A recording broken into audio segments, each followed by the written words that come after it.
পিকে tutorial হাবের আরেকটি নতুন ভিডিওয়ে আমার সকল ভিউয়ার্স তথা দর্শক বন্ধুদের স্বাগত জানাই। পশ্চিমবঙ্গ উচ্চ মাধ্যমিক শিক্ষা সংসদের একাদশ শ্রেণীর প্রথম সেমিস্টারের আজকের আলোচনার বিষয় পরিবেশবিদ্যা। এই পরিবেশবিদ্যা বিষয়ের উপর তোমাদের প্রথম সেমিস্টারে 40 নম্বরের 40টি এমসিকিউ ভিত্তিক প্রশ্নের উপর পরীক্ষা হবে। এই পরিবেশবিদ্যার অধ্যায়গুলিকে তোমাদের দুটি টপিকে ভাগ করে নেওয়া হয়েছে এবং সেই দুটি টপিকের উপর ভিত্তি করে তোমাদের সাব টপিকসগুলো দেওয়া হয়েছে। আমি তোমাদের সামনে এখন সেই সংক্রান্ত বিষয়গুলি তুলে ধরব। প্রথমেই আছে মানুষ, পরিবেশ ও সুস্থায়িত্ব। এর মধ্যে তোমাদের যেগুলি পড়তে হবে: সূচনা, পরিবেশের বিভিন্ন অবয়ব, পরিবেশগত কার্যকলাপে বুদ্ধিমান ও সামাজিক অংশীদার হিসেবে মানুষ এবং সবুজ বিপ্লব, ভারতের সমাজ ও পরিবেশ, জনসংখ্যা ও পরিবেশ, পরিবেশের ওপর মানুষের কার্যকলাপের প্রভাব, সুস্থায়িত্বের ধারণা এবং উপসংহার। এই এতগুলি সাবটপিক্সের উপর তোমাদের 20 নম্বরের প্রশ্ন থাকবে, অর্থাৎ 20টি এমসিকিউ ভিত্তিক প্রশ্ন এর উপর থেকে আসবে।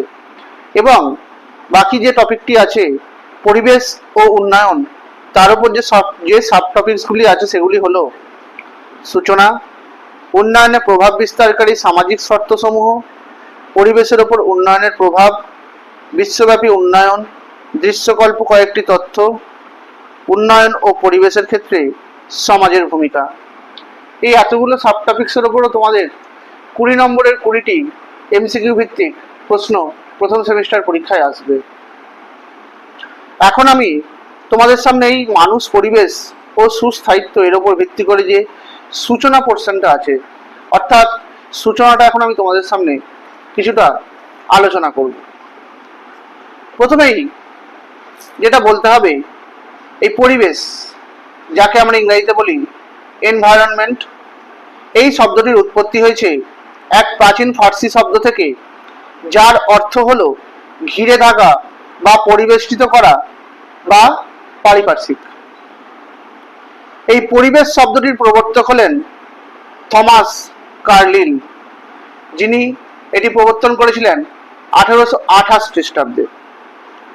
কোনো জীবের চারপাশে সব জীবীয় ও অজীবীয় অবস্থা ও ঘটনা, যার সঙ্গে উক্ত জীবটি জড়িত এবং আন্তঃক্রিয়াশীল, তাদেরকেই একত্রে বলা হয় পরিবেশ বা এনভায়রনমেন্ট। মানুষের স্বাস্থ্যের মূল চাবিকাঠিটি কিন্তু এই পরিবেশের মধ্যেই নিহিত আছে। আর আমরা প্রত্যেকটা পৃথিবীর মানুষ বিশ্ব পরিবেশ দিবস হিসেবে যে দিনটি পালন করি সেটি হলো 5ই জুন। এই পরিবেশের সংজ্ঞার উপর ভিত্তি করে বিভিন্ন জীববিজ্ঞানী বা পরিবেশবিদ বিভিন্ন সংজ্ঞা দিয়েছেন, যেগুলি এখন তোমাদের সামনে আমি আলোচনা করব। প্রথমেই আছে জীববিজ্ঞানী ইউপি ওডাম, যিনি তার পরিবেশবিদ্যার উপর সংজ্ঞা 1981 সালে দিয়েছিলেন। তার সংজ্ঞাটি হলো জীব সম্প্রদায়ের পারিপার্শ্বিক, জৈব এবং প্রাকৃতিক অবস্থাকে বলা হয় পরিবেশ। লেডি বার্ড জনসন 1987 সালে বলেছিলেন, পরিবেশ হলো সেই প্রাকৃতিক ক্ষেত্র যেখানে আমরা সকলে মিলিত হই এবং সকলের সঙ্গে আমাদের মিথজীবিতার সম্পর্কগুলি গড়ে ওঠে।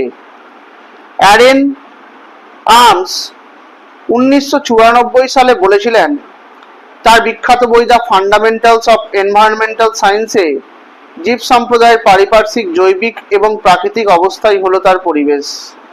এছাড়াও ড্যানিয়েল বি বটকিন এবং এডওয়ার্ড কেলার 1995 সালে তাদের এনভায়রনমেন্টাল সায়েন্স বইয়ে বলেছিলেন, জীবসমূহ তাদের নির্দিষ্ট জীবনচক্রের যে কোনো সময়ে পারিপার্শ্বিক যে সকল জৈব ও অজৈব উপাদানগুলি দ্বারা প্রভাবিত হয় তাদের সমষ্টিগতভাবে পরিবেশ বলা হয়ে থাকে। সিসি পার্ক, যিনি পরিবেশ সম্বন্ধে বলেছেন, কোনো নির্দিষ্ট সময় এবং নির্দিষ্ট স্থানে মানুষকে ঘিরে থাকা সামগ্রিক অবস্থাকে বলা হয় পরিবেশ। আবার উডওয়ার্থ বলেছেন, যেসব বাহ্যিক উপাদান জীবনের শুরু থেকে শিশুর উপর ক্রিয়াশীল হয় তাদের সমষ্টিকে বলা হয় পরিবেশ। ডগলাস ও হল্যান্ড বলেছেন, যেসব বাহ্যিক শক্তি এবং অবস্থা জীবের প্রকৃতি, আচার আচরণ এবং বৃদ্ধি বিকাশকে প্রভাবিত করে তাদের যোগফলকেই বলা হয় পরিবেশ। এছাড়াও পি গিলবার্ট 2010 সালে পরিবেশের সংজ্ঞা দিতে গিয়ে বলেছেন, পরিবেশ হলো আমাদের পারিপার্শ্বিক বস্তু যা সরাসরি প্রকৃতিকে প্রভাবিত করে। এছাড়াও ম্যাসন এবং ল্যাংবিন বলেছেন, পরিবেশ হলো আমাদের চারপাশে বর্তমান যে কোনো বস্তু যা আমাদের প্রত্যক্ষভাবে প্রভাবিত করে।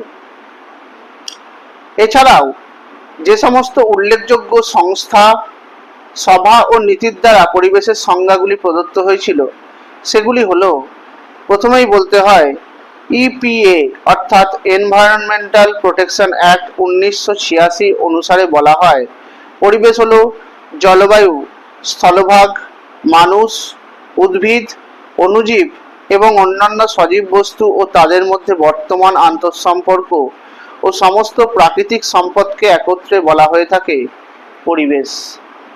এছাড়াও UNEP United Nations Environment Programme 1976 তাদের সংজ্ঞায় পরিবেশ হিসেবে বলা হয়েছে, পরিবেশ হলো পারস্পরিক ক্রিয়াশীল উপাদানগুলির মধ্যে গড়ে ওঠা বিশেষ প্রাকৃতিক ও জীবমণ্ডলীয় প্রণালী যার মধ্যে মানুষ ও অন্যান্য সজীব উপাদানগুলি বসবাস করে থাকে। এছাড়াও 1992 দ্য কনসাইজ অক্সফোর্ড ডিকশনারিতে বলা হয়েছে, পরিবেশ হলো উদ্ভিদ ও প্রাণী জগতের ওপর প্রভাব বিস্তারকারী বাহ্যিক অবস্থাগুলির সমষ্টিগত বিশেষ সংগঠন।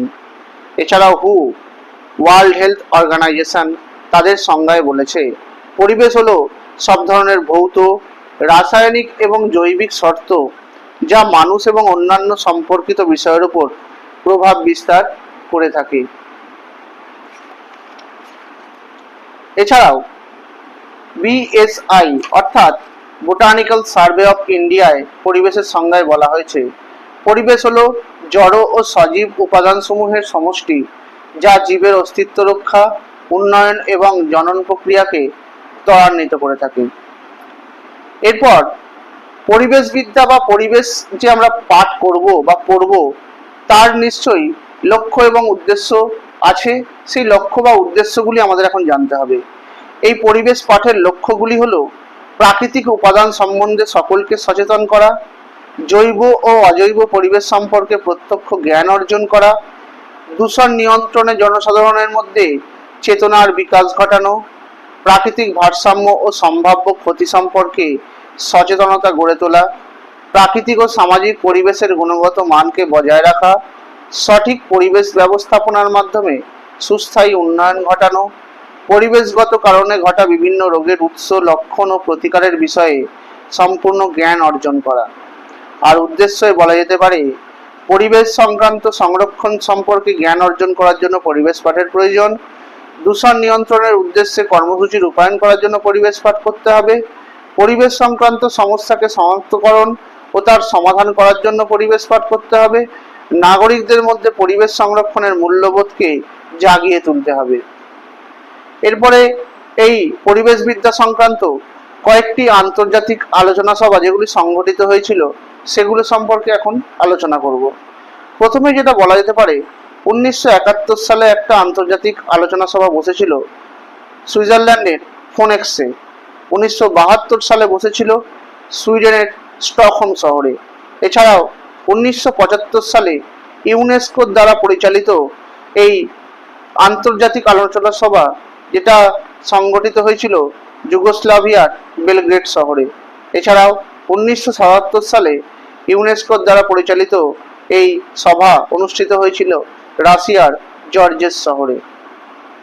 পরিবেশবাদ বলতে যেটা আমরা বুঝি, পরিবেশের অবস্থা এবং অন্যান্য বস্তুকে কেন্দ্র করে বিভিন্ন উৎস থেকে পরিবেশ বিষয়ক যে মতামত ও চিন্তাধারার উৎপত্তি হয়ে থাকে বা হয়েছে তাকেই এক কথায় বলা হয় পরিবেশবাদ।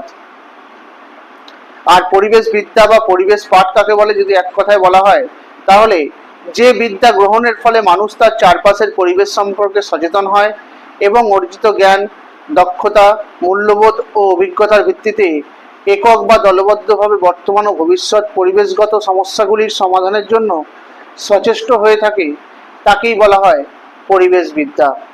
এই পরিবেশবিদ্যার বৈশিষ্ট্য হিসেবে বলতে পারা যায়, পরিবেশবিদ্যা পাঠের ফলে প্রাকৃতিক পরিবেশ, জীবজ পরিবেশ, সামাজিক ও সাংস্কৃতিক পরিবেশ সম্পর্কে জ্ঞান অর্জন করা যায়।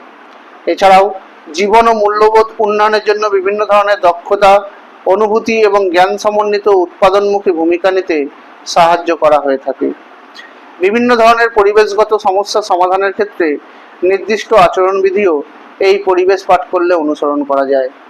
এই আন্তর্জাতিক আলোচনা সভা যেগুলি তোমাদের সামনে এখন আলোচনা করলাম, তার উপর ভিত্তি করে আলোচিত পরিবেশবিদ্যার যে উদ্দেশ্যগুলি স্থির হয়েছিল সেগুলি হলো, বিশ্বের সকল মানুষের মধ্যে প্রকৃতি ও পরিবেশ সম্পর্কে জনসচেতনতা গড়ে তুলতে হবে, প্রাকৃতিক সম্পদ ও জীববৈচিত্র্য সংরক্ষণ দ্বারা পরিবেশের ভারসাম্যকে বজায় রাখতে হবে, পরিবেশের সমস্যাগুলিকে সঠিকভাবে চিহ্নিত করতে হবে এবং বিজ্ঞানসম্মত উপায়ে সমাধানের চেষ্টা করতে হবে, জনসাধারণকে পরিবেশের বিভিন্ন প্রতিকূলতার প্রতিরোধে ও পরিবেশের মান উন্নয়নে নিপুণ করে তুলতে হবে। সাময়িকভাবে জনসাধারণের সামাজিক, অর্থনৈতিক, সাংস্কৃতিক, রাজনৈতিক, নৈতিক এবং সৃষ্টিধর্মী পরিবেশকে সমৃদ্ধ করতে হবে। চিরাচরিত সম্পদের পরিকল্পিত ব্যবহারের দ্বারা স্থিতিশীল উন্নয়ন ঘটিয়ে তুলতে হবে। জনসংখ্যার অস্বাভাবিক বৃদ্ধি যে দেশের সামাজিক ও অর্থনৈতিক অবক্ষয়ের জন্য দায়ী, সেই বিষয়টিকে জনগণের সামনে তুলে ধরতে হবে এবং জনগণকে সতর্ক করতে হবে। চোরাচালানের জন্য যাতে পরিবেশের অবক্ষয় না হয়, যাতে বনভূমি ধ্বংস না হয়, সেই বিষয়ে মানুষকে সচেতন করতে হবে। পরিবেশকে দূষণমুক্ত রাখতে হবে, বৃক্ষরোপণ করতে হবে, বর্জ্য পদার্থ দূরীকরণ করতে হবে এবং প্রাকৃতিক বিপর্যয়ের মোকাবিলা সম্পর্কিত ধারণাগুলি লাভ করতে হবে। এইগুলোই মানুষের মধ্যে সচেতনভাবে জাগিয়ে তুলতে হবে। আজকে তোমাদের সামনে আমি এইটুকু বিষয় নিয়ে আলোচনা করলাম। পরবর্তী ভিডিওয় আবার বাকি অংশ নিয়ে আলোচনা করব। তোমরা আমার ভিডিওটি লাইক করে দেবে, কমেন্ট করবে আর শেয়ার করে দেবে। আমার চ্যানেলটিকে তোমরা নতুন দেখে থাকলে চ্যানেলটি সাবস্ক্রাইব করে দেবে, পাশে থাকা বেল আইকনটি প্রেস করে দেবে যাতে তোমরা আমার ভিডিও নোটিফিকেশনগুলো পেতে পারো। তোমরা আমার ফেসবুক পেজে ফলো করে দেবে আর ইনস্টাগ্রামে ফলো করে দেবে। ধন্যবাদ।